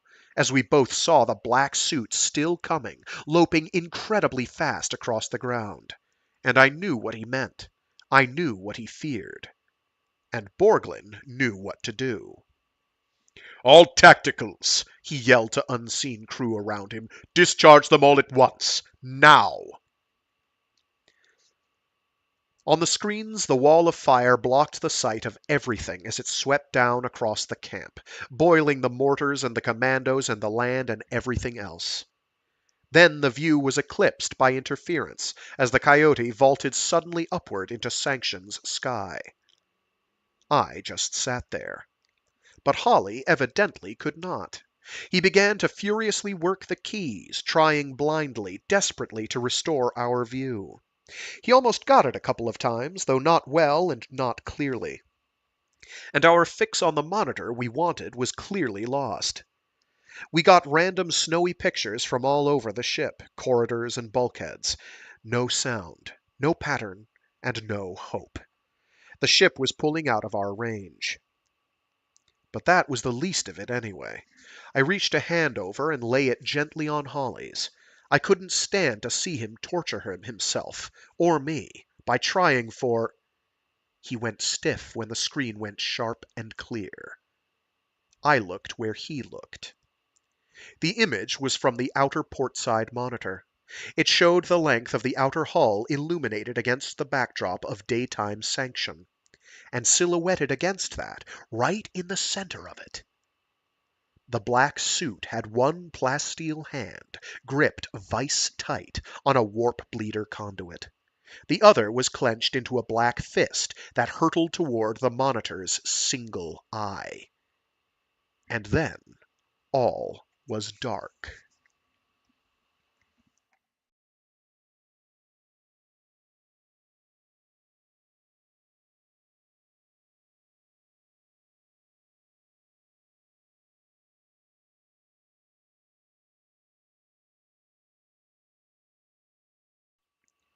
Epilogue. We have never found the coyote, of course. Sure, it took us a long time before another ship came and we could even begin the search. And space is big, and the ship was out of fuel anyway, so it doesn't make much difference. But still, we looked. So do the people from Golden. Yes, they showed. About a month later. Reluctantly, we told them the story from the beginning when we found the suit until the end when we lost it. And we said we understood how reluctant they must be to want to spend much time searching for the remains of the dead and fuelless hulk. That we would be staying, and if anyone ever reported anything, we would be sure to let them know. They looked at us like we were crazy. "The Archon was not seen to die. Is that not correct?" the representative asked Holly. Holly said that, yes, that's true, but there was no fuel. Not to mention the terrible damage the ship undoubtedly underwent. "I mean," Holly blustered, red-faced, "there was a battle we didn't even see." The rep eyed him coolly. "But the Archon was not seen to die?" he asked again. Holly looked at me and shrugged. "Well, no," he replied. The rep nodded. "So, we shall continue the search." And they have. They stop by here now and again. A couple of other things. We're not part of Fleet any longer. In no way. They're mad about it. Fuck 'em. We traced the rumor about Lewis's rich kid passed to, surprise, Lewis himself. We have a growing colony, a government. Holly and I are on what they call the Council of Elders, but they don't call us much. Laya is pregnant with her second. Her first is a girl with her looks and Holly's brain. Karen is not pregnant and won't be. Yes, we're still together. But we are not, repeat, not happy. But I guess we'll keep at it anyhow.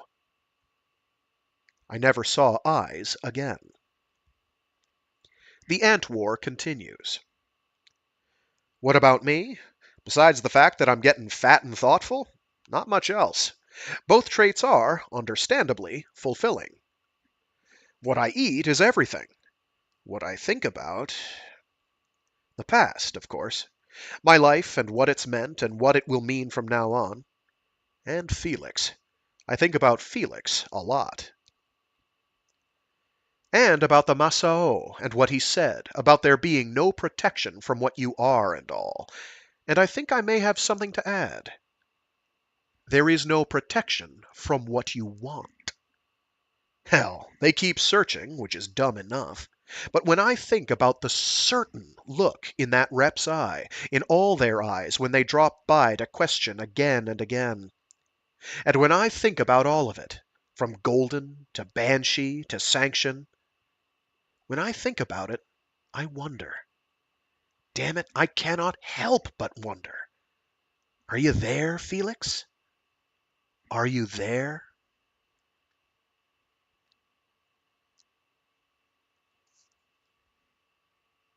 And that was Armor by John Steakley.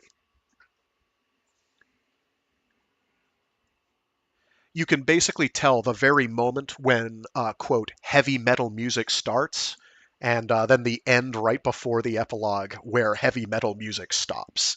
It's pretty phenomenal. The whole book is fantastic, other than whatever editing goofs were in my specific copy. Uh, I don't know if those are commonplace among all copies or editions. Uh, anyway, the book's rad. I'm glad somebody asked for it. Um, and I'm glad I had an opportunity to read it. It's one of the more popular books I think I'm going to be reading, um, along with Snow Crash being a pretty big crowd pleaser. And I guess the Area X trilogy, which since Snow Crash has been the thing that's gotten the most eyeballs, which is interesting.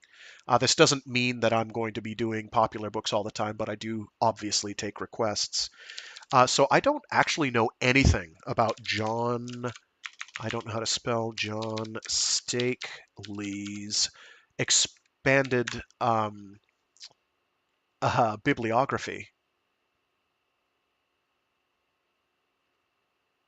Other than vampires with a dollar sign for the S, which I don't have a copy of but read a million years ago. That's literally all he's ever done. That's literally it. He is dead now. I know that. Back in 2010. But yeah, no, it's an excellent book. I mean, if you're going to do like, if you're gonna have like a small career, knock it out of the park like Stakely. Like, he just nails it. I will probably get around to reading Vampires. I want to say he worked on some film scripts. Yes, he did. Um, and he has a few short stories as well. And he did apparently work on a sequel to Armor, but it never came out. And at this point, I'm totally happy with it never coming out. Would I love more? Yes, absolutely. Absolutely, you can explore more.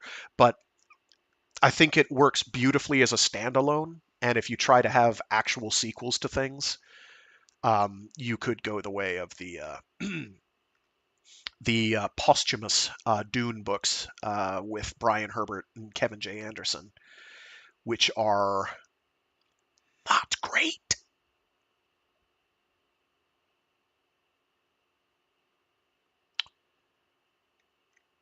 You could do worse, but they're not. They're not great. Anyway, uh, at some point we may do vampires. I don't know when.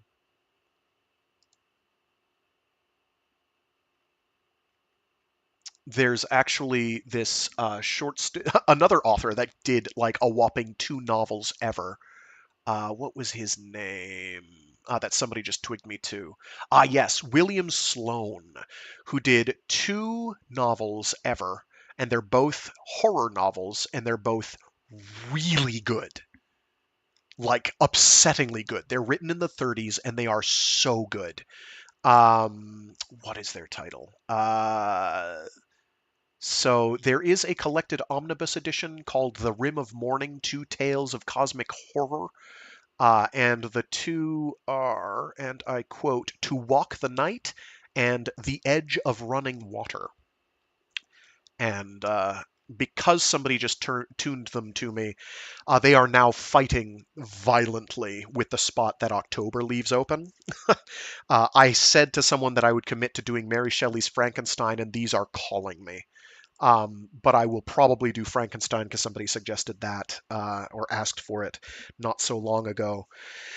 So I will do that. But that's not going to be until October. I'll probably start that probably near the top of the month.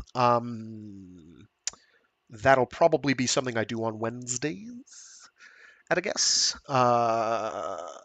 For the next week or two, Wednesdays will be probably filling, unless I come up with some brilliant idea. Maybe I'll start it early so it ends, because where's my copy? I don't have it right in front of me. I'll have to poke around and find it. I have my copy floating around. Because it's beefier than you think. It's beefier than I remembered when I was looking at it. And I was like, oh, this is actually longer than I remembered it was. Same kind of goes for Dracula, Bram Stoker's Dracula, which I'd love to do at some point as well.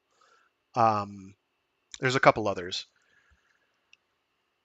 At any rate, Frankenstein will be this. Frankenstein will be this fall. This October. We'll get around to that. Once I find my copy, it's around.